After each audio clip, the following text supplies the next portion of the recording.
হালার জামাই খাইছে দেখো, মনে হয়েছে বাপের জন্মে খায়নি।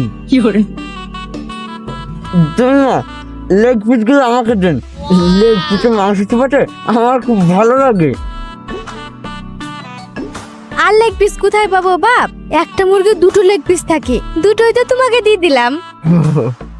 আহ, জামাই চাইছে বলে কথা, তোমার লেগ পিসটা কেটে দিয়ে দাও না। দুলা ভাই রাগ করেন না, লেগ পিস খাবেন? হাব্বুকে বাজারে পাঠাবো? না না থাক, আজকে লেগ পিস খাবো না। এমনিতে কালকে জামাই ষষ্ঠী, আজকে বরং খালি থাক, কালকে ভর্তি করে ফেলবো। জামাই ষষ্ঠী? জামাই ষষ্ঠী? হ্যাঁ, জামাই ষষ্ঠী? জামাই ষষ্ঠী কি আমাদের পরব নাকি? আমরা তো মুসলিম, ওইসব আমাদের নিয়ম না।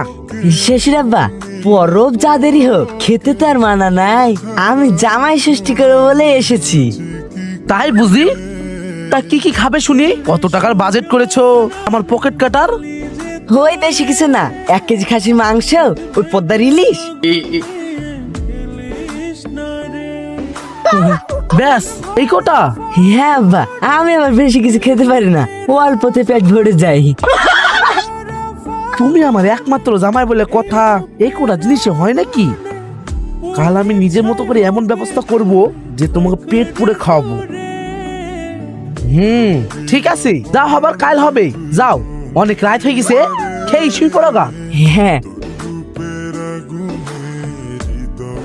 শুনছো? ওগো উঠো, কি হলো? তোমার শ্বশুরের কি হয়েছে দেখো গা, সর্বনাশ হয়ে গেছে। সকাল সকাল পটল তুলো নাকি? কি হয়েছে শ্বশুর আব্বার? চলো দেখি।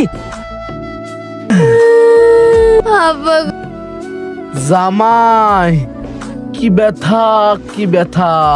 ডাক্তার ডাকতে হবে মনে হয়। এই মরিছে, এই পুরো অসুস্থ হয়ে পড়ে থাকলে আমার ষষ্ঠী কি করে হবে? আমার খাসির মাংস, কাঁঠাল, আম, পদ্মার ইলিশ, আমার ফিকা মাথায় উঠলো মনে হয়। আমি অসুস্থ তো কি হয়েছে? তোমার খাতির জন্য কোনো কমতে হবে না বাপ। যাও বাপ, সকাল সকাল বাজারে চলে যাও। তোমার যা যা খেতে মন যায় বাজার থেকে নিয়ে আসো, তোমার শাশুড়ি সব রান্না করে দিবে। বাইগান।